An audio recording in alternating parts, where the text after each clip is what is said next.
Good morning. Good morning. My name is Kim Diana Connolly. I use she and they pronouns. In fact, you can use any pronoun you want. And I offer this to be a brave space for all of us to come as our authentic selves. I know many of you, but not all of you. I've been coming here since 2010 with my beloved children, who I will not mention are in the building or anything at all. I won't mention that. And I find this place to be an important home, and so glad that you've made it here today. I'm not going to do a full visual description, but I do want Ron and others to know that I am wearing another tie-dye shirt. This is from 2019 Summer Institute, because I love talking about Summer Institute, and it's from a beloved Summer Institute where we did a lot of music. On behalf of this congregation, on behalf of UU Amherst, we are so glad that each one of you is here today. If you are new, if you are a newcomer, we really hope that you'll keep coming back and make this your spiritual home. For those of you who I know, and those of you who I recognize but don't know all that well, we should fix that in coffee hour. We hope that you continue to challenge yourself, to grow and discover opportunities to learn and serve. This month, our beloved minister, Reverend Michelle, she is on vacation, which she's kind of still doing work, but she's supposed to be on vacation. She'll return to us in the pulpit in August. So do you want to do some words of welcome, or are you going to wait? I'll wait. Okay. So we'll hear later. So for those of you, am I going to be doing the cookie thing?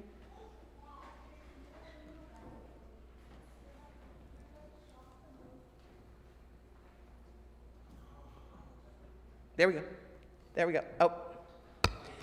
I invite you to either place your phone, which I will do for mine right now because I have not done it yet, in airplane mode. Look, I just put mine in airplane mode, or better yet, turn it off. We have not the world's best web bandwidth, and we have people online who want to hear, and we have people who watch it later who want us to get a good recording. So if you do that, that will enforce our covenant to be as inclusive as possible. Everything about our time together has been carefully crafted to create a cohesive experience. So I invite you, relax, be fully present to what unfolds around you. You are among friends. Whoever you are, wherever you come from, whomever you love, you are welcome here. Our gathering music this morning is Wake Now My Senses, which you can find in the gray hymnal at 298. And we apologize for having no order of service. We're going old school here.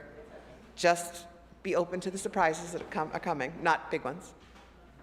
And I invite you to rise as you are willing and able and sing Wake Now My Senses. Is there words up here? Will there be words if I go forward?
Good morning, dear ones.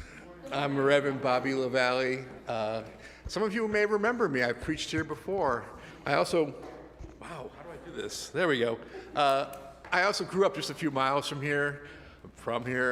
I spent the last 6 years serving a congregation in New Mexico in the First Unitarian of Albuquerque, but I missed my people, and I'm so glad to be back. And you have no idea what a revelation rain is when you've been living in the high desert. So thank you for this church in particular always feels like a homecoming, so thank you in particular for that. Speaking of water, we usually use this time to do a land acknowledgement, which is a fine thing to do, but today we have a twist. We're doing a water acknowledgement. So as we begin, I invite everyone to think about the last time we watered our gardens, or took a shower, or did our dishes. What was the last time you used water? You took a sip of water. Try to feel that moment. The water in our taps flows from the Great Lakes. We know them as Huron, Superior, Michigan, Erie, and Ontario. But some of the names assigned by the First Nations people include Irohonan, Karagnandi, Mishigami, and Ashipinaway Gichigami. So these inland seas have quenched the thirst of people and plants and animals since they were formed 14,000 years ago, which actually makes them relatively new bodies of water. They have been stewarded by many First Nations peoples, including the Algonquins, the Ho-Chunks, the Miami tribe, the Ottawa, the Potawatomi, the Ojibwe, the Hopewell, the Anishinaabe, and more. And some of our animal relatives who live on these lakes include Jefferson salamanders, least chipmunks, carpenter bees, hognose snakes, western moose, and of course, so much more. So I invite everyone to feel this water in our bodies. Feel the lives this water connects us to. Feel this intimacy. It's in us. And above all, feel the responsibilities inherent in these relationships.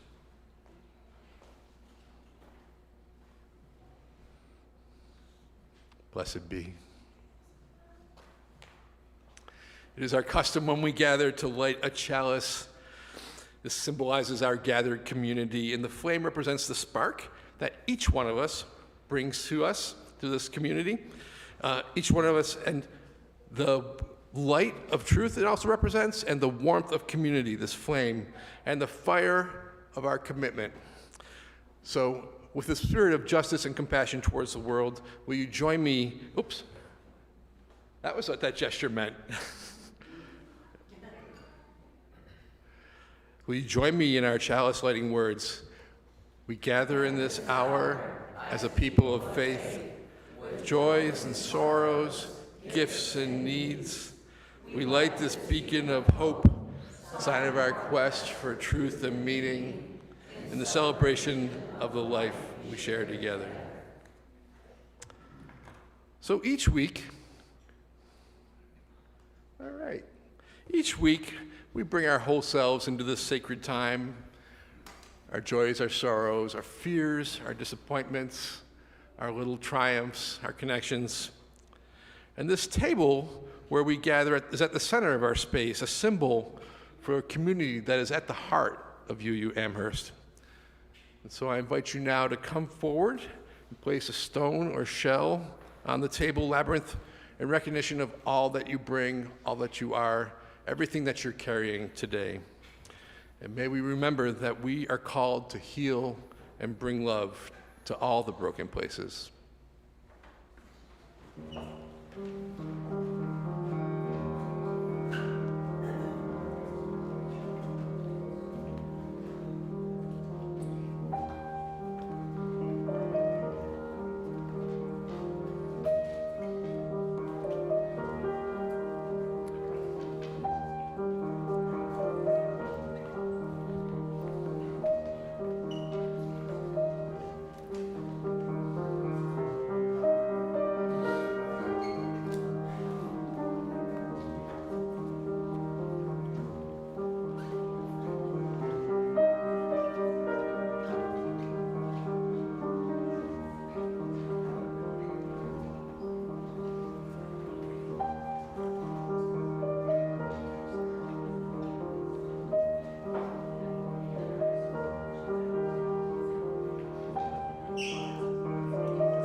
I'll place a final stone in recognition of the joys and concerns and sorrows of those who are participating online, who are still very much a part of this service.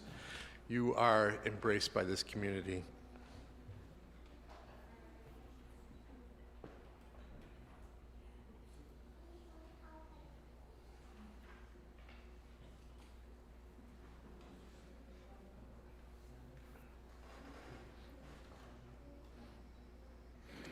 Can we join our hearts in prayer?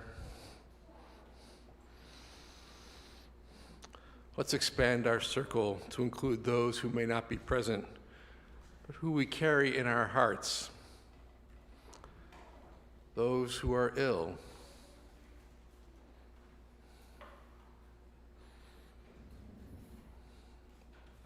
Those who are in pain, in body or mind or spirit.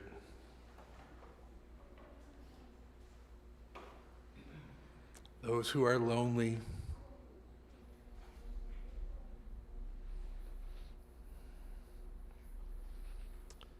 Those who are overwhelmed and feeling lost.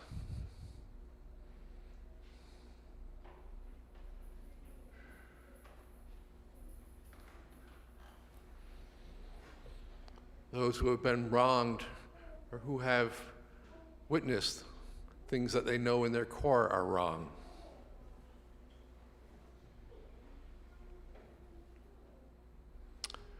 We're part of a web of life that makes us all one with humanity, all interconnected, one with the universe. And we're grateful for this miracle of consciousness that we share, the consciousness that gives us the power to remember, to love, to care. May it ever be so in our lives. Amen, and blessed be.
fly, too round to fly. When he wanted to go anywhere, he hopped. Hippity hoppity hoppity hoppity bump, with sometimes more bumps than hops. But mostly, he just stayed where he was. All he wanted to do was eat. When fall came, the robins began to fly south. Come along, round robin, they said. Soon snow will cover the ground, and it will be hard to find food. So round robin headed south too. Hoppity hoppity hip bump. It was slow going. And all that hopping made him hungry. So every few minutes he stopped to eat something, and that slowed him down even more. Whoa! Look at that picture. Round robin had not gone very far to where winter caught up with him. Hopping in the snow was hard work. It was easier on the road where automobiles had packed the snow down. It was hard as ice, so he would go hippity hoppity, hippity slide, but it was also dangerous. If you don't want to get run over, said the field mouse, stick to the byways. So round robin did, and the snow kept getting deeper and deeper. Round robin struggled on. I'm starving, he complained one day. There's nothing to eat at all. I wouldn't say that, said a fox, who suddenly appeared behind a tree. You look very tasty to me. He licked his lips and leapt at round robin. Everything happened so fast that round robin didn't have time to think. He was even more surprised than the fox was when he found himself flying.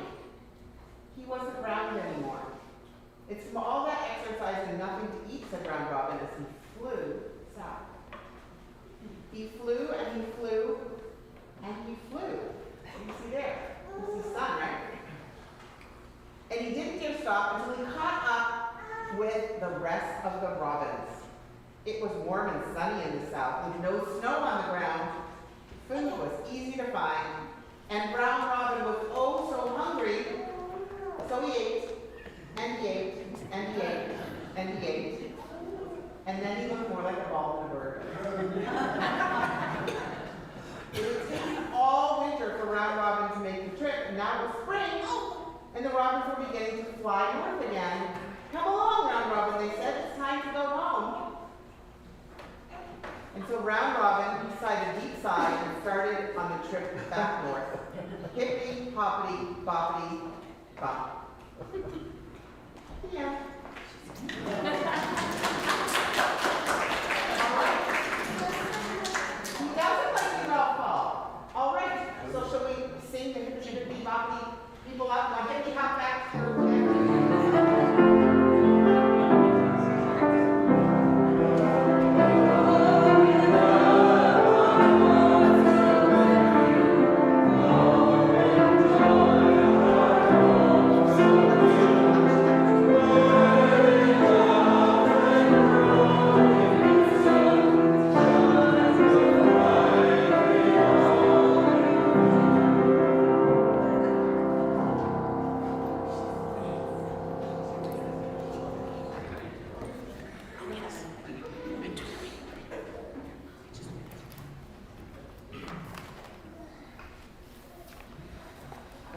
Wait a minute, just let me get to my pictures here, people.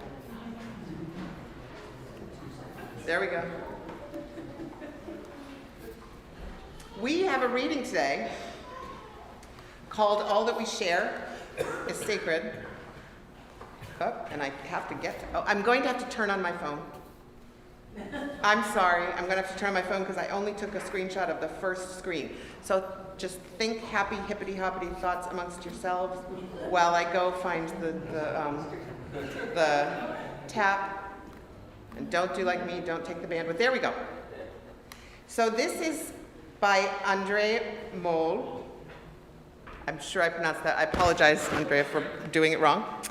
But it's this beautiful thing from our wonderful Unitarian Universal Association worship web, which posts amazing things that people in our beloved community have written. Before I read the actual words, I want to give some background, which is offered by the author. This blessing was written in honor of two Unitarians, Martha and Waitstill Sharp, who during World War II dared to risk their own comfort in order to help the lives of those in desperate need. Here we go. As we gather together, may we remember, when you share with me what is most important to you, that is where the listening begins. When I show you that I hear you, when I say that your life matters, that is where compassion begins. When I open the door to greet you, that is where hospitality begins. When I venture out to bring you to shelter, that is where love begins. When I risk my comfort to ease your suffering, when I act against hatred, violence, and injustice, that is where courage begins. When we experience the full presence of each other because of our shared humanity, because of our differences, that is where holy gratitude begins. May this space be a table that is not complete until all are welcome. May this table be a space of beauty where together we create a series of miracles and we all share and where all that we share is sacred. May it be so.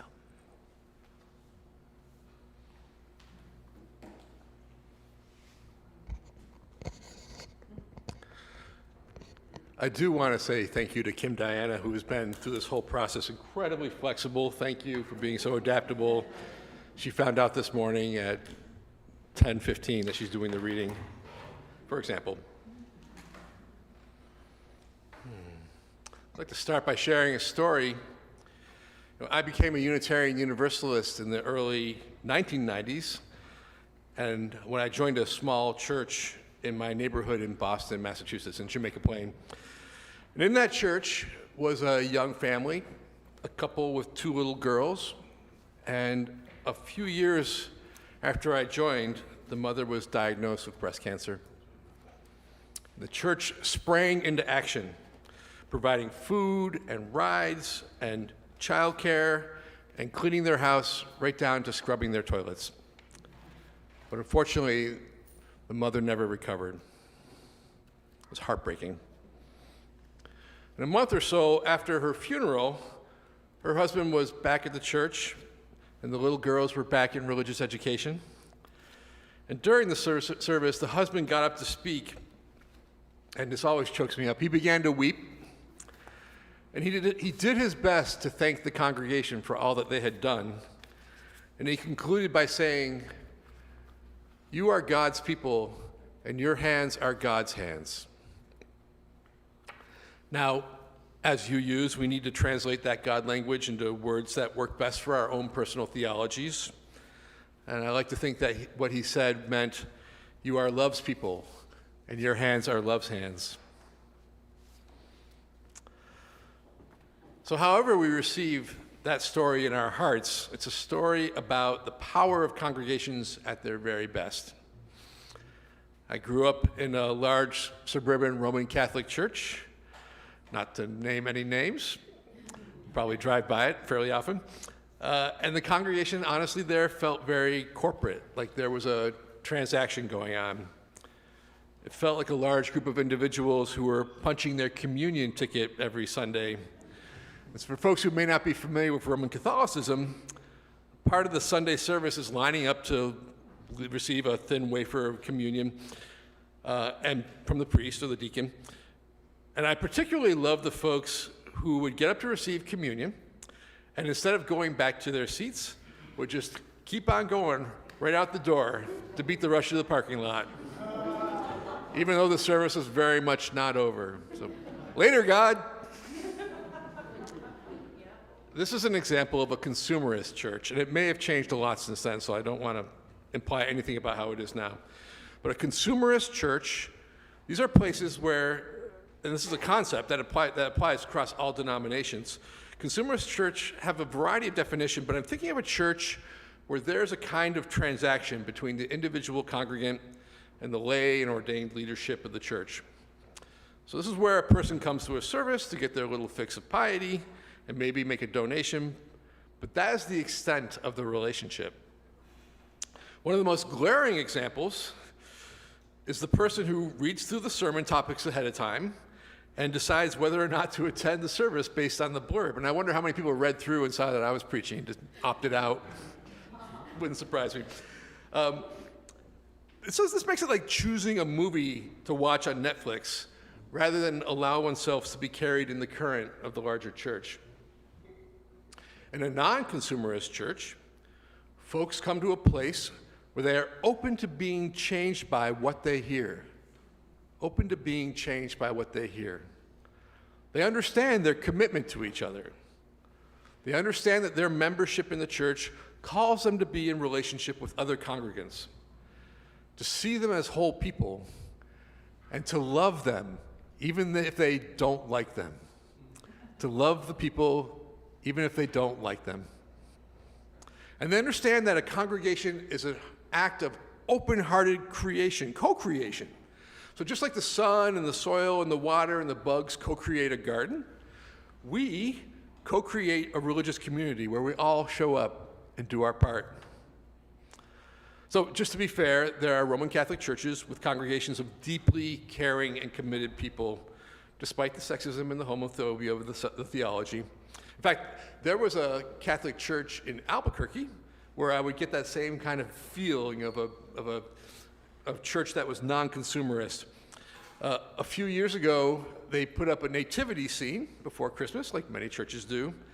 You know, the traditional Mary and Joseph and baby Jesus. But the church put them inside a chain link fence as a commentary about how this country treats migrants.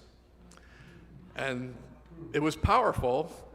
The diocese was not amused and forced them to take it down after a few weeks. But the point was made. Father Vincent, love that guy. So why are religious communities important, especially in this day and age where it seems like we're being pushed to the side? I say even in the most calm of times, being a part of a religious community enhances our lives. That's not saying that being a member is easy. You know, one thing I often say to new members is that the church will break your heart. The institution doesn't set out to do that, but we bring the most unguarded places in our hearts to this place, and it is, at the end, a human institution. Human, and flawed, and messy, and potentially heartbreaking. It's what we do after our hearts break that keeps us in that church. So regardless, life is hard. Every life is hard in its own way. We all need healing. And this is a place where that might happen. My former seminary president, Lee Barker, used to say, church is for suckers. But you know what? We're all suckers. He's not saying that we're all dumb people waiting to be duped. He's saying that each of us is good, as we are, and we can also use a little work. And that's one of the benefits of church in normal times. But these are not normal times. Stating the obvious, these are challenging, dangerous times, and I'm fully convinced that things will get worse. But one of the things that will buffer us as we go through this time is a strong church community. We need to prepare ourselves to look out for the most vulnerable among us, and also the most vulnerable in our communities. We need to prepare ourselves to take care of each other. So this isn't the first time that Unitarian Universalists have had to step up on behalf of the oppressed. And I want to tell you a story. I'm reading an article from the UU World magazine. It's important to stay hydrated while you're preaching. On a snowy night in Prague in 1939, Martha Sharp jumped from a taxi, darted around a corner, and flattened herself into a doorway. The heels of a pursuing Gestapo agent clicked past her. She entered an unlit apartment building, dashed up 5 flights of stairs, and rang the bell of a known anti-Nazi leader. 6 weeks earlier, Martha and her husband, the Reverend Waitstill Sharp, had left their young children safely behind in the United States so they could volunteer for a relief effort in Czechoslovakia. This was sponsored by the American Unitarian Association, which is the precursor to the UUA. Then one night in 1939, the Nazi army marched into Prague, which is the capital of Czechoslovakia, and they occupied the city. The helping mission of the Sharps instantly changed into a treacherous cloak and dagger situation. So that night, a woman opened the apartment door to Martha, denying that she had heard of the man Martha was asking for. "I begged," Martha recounted to a man who was writing a story of her biography. "I told her there was little time. I produced my American passport. When she saw it, she said in Czech, 'A moment,' and then snatched my passport from me and shut the door in my face." For the next few minutes, Martha frantically worried whether she'd see her passport again. Her passport was her only ticket to safety. But the door did open, and this time a man stood before her. Martha asked if he was Mr. X. As Martha later referred to him when she told the story, he said he could give Mr. X a message. And she said she had been charged by a group of British and American refugee workers with transporting him to the British embassy so he could be smuggled from the country. The man asked her to wait a moment, then disappeared into the apartment. He opened the door again wearing an overcoat. He handed Martha her passport and said, "I am Mr. X." Together they walked through the wind and snow across the city. A Nazi soldier stopped them when they reached a bridge over the Vlatva River, and Martha produced her passport and confidently announced, "Americans!" They were waved across the bridge, then stopped by another soldier on the other side, and the passport trick worked again. Just steps outside the British embassy, a third Gestapo officer stopped them. Martha began to loudly complain of the lack of taxis and her frustration at being late for a meeting with the embassy secretary. She flashed her passport and demanded the guard tell the secretary, "Mr. and Mrs. Sharp are here." She waved them ahead to speak with a British guard, and Martha and Mr. X walked into the embassy to safety. Martha then returned to her apartment, where Waitstill was returning from a similar mission. They watched out their windows as Nazi soldiers looted Prague stores and warehouses. So the rescue of Mr. X is one of the hundreds that the couple orchestrated, helping Jews and non-Jews, intellectuals, political leaders, writers, artists, and children flee to safety from the Nazis. And in 1940, they established what is now known as the UU, the Unitarian Universalist Service Committee, which is one of the world's leading voices for international justice and human rights. So that was some brave cloak and dagger action, but I want to emphasize that while the Sharps were undeniably courageous, they succeeded because they were part of a larger organization, and it is the group efforts that matter. So who needs rescuing today? Who's in danger? Who needs protection? Right now, who doesn't? Migrants, anyone with a uterus, trans folks, the poor, the list goes on and on. You know, sometimes people talk about what they would have done if they had been in Germany in the 1930s. Us today, we don't need to speculate. We can show what we do right now. So how do we do that? As bad as things are, it's hard to be clear about exactly what the future holds. In fact, if there's anything the last 9 years have taught us, is that whatever the future is, we're going to be surprised. So we have to prepare for the unknown by practicing being a community of mutual aid. Now, what do I mean by this term, mutual aid? And I want to share a definition created by Joel Islar. Mutual aid is when everyday people get together to meet each other's needs. And they do that with the shared understanding that the systems we live in are not meeting our needs, and that we can meet them together right now without having to pressure power structures to do the right thing. Mutual aid is not charity, but the building of new social relations where people give what they can and get what they need, outside of these unjust systems of power. Mutual aid is a core component of who we are as humans. It's a way of living.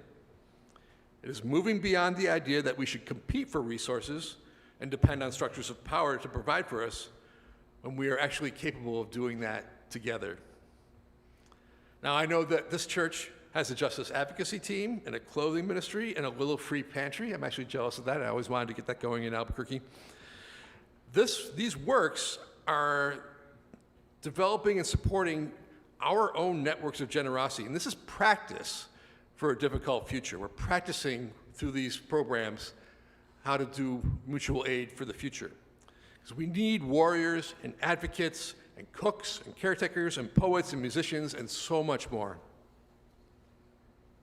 A couple years ago, I bought a house in New Mexico with a very depleted backyard, and in a moment of irrational enthusiasm, I ordered 28 cubic yards of mulch and compost to improve the soil in my backyard.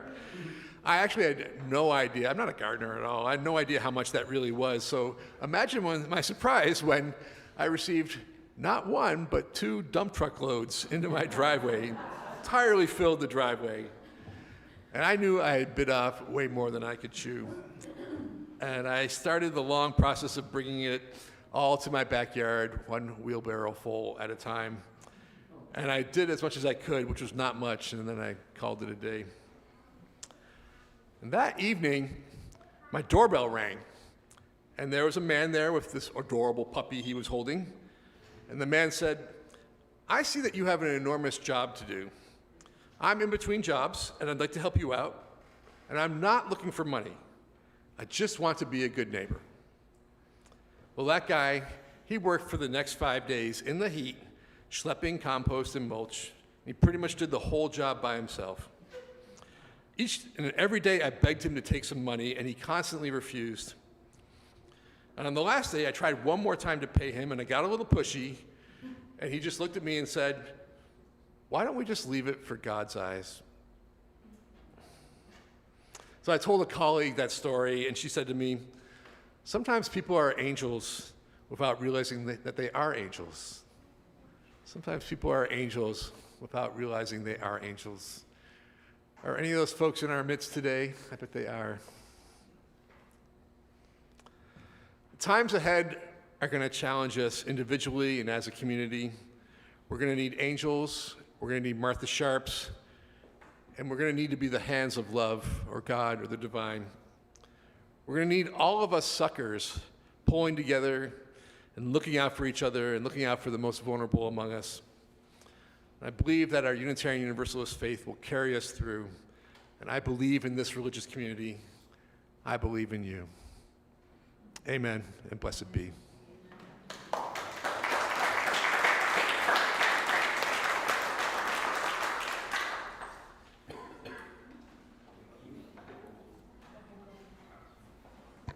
And now, let's stand to sing our song in response, "Love Will Guide Us," which is in the gray hymnal number 131.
Please be seated. Making time for an offering of gifts and pledges is an act of faith. an opportunity for us to live into one of our core values of Unitarian Universalism, generosity. Our generosity connects us to one another in our relationships of interdependence and mutuality. I would like to note, if you are new here, we are not expecting you. Your gift is your presence here today. So we are passing baskets along the aisles, and if the usher misses you, please just raise your hand.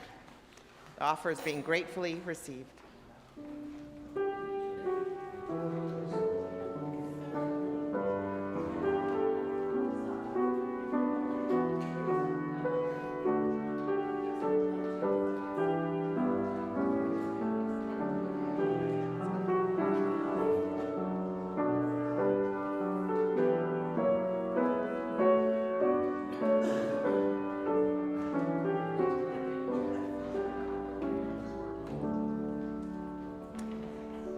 We began our service with a lighting of our chalice, a symbolic act to remind us that each of us is a spark that creates the flame each one of us brings to represent the light of truth, the warmth of community, and the fire of our commitment to bring more compassion and justice to the world. And now will you join me in our chalice extinguishing words? We extinguish this flame, but not the light of truth, the warmth of community, or the fire of commitment. These we carry in our hearts until we are together again. So may each of us bring more light and love to a dark and hurting world. As our service here draws to an end, we were inspired about service to the world. So our service to the world is about to begin. You can find many opportunities for growth and service in your order of service. Oh, no, on the website. See, I'm just looking at my script. No, never mind. Blah, blah, blah. Go to the website. There's lots of cool things on the website. And if you want to know what's going on, go hang out in the coffee hour. All are invited to stay for coffee and conversation. Go find out what you can do, what people are thinking about, what you're doing in the Emerson room. It's through the double doors on either side. Parents, do not forget to collect your children. Bring them to coffee hour. Remember, we have that great place in the back that they can play. We have a great announcement about an event this Friday. So yes, there we go. Peggy's gonna come give us an announcement.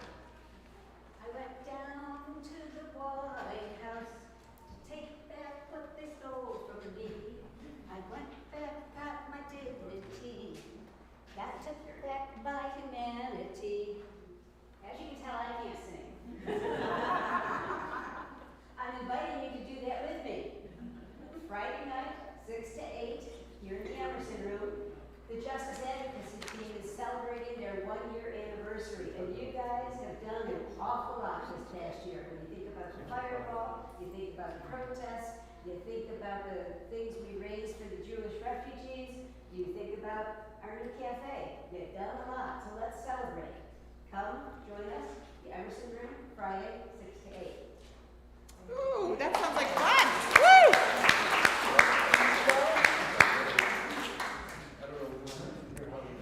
There's so many opportunities, that one and others, for community, personal growth, and service through our church and through other important groups around. And so go learn about them. Go live out our values. This place becomes your place and our community place as we participate in the life of the congregation and the life of this community. And now, please rise in body and spirit as we sing our closing blessing, and then remain standing for the benediction.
Go in peace and practice radical love. Blessed be.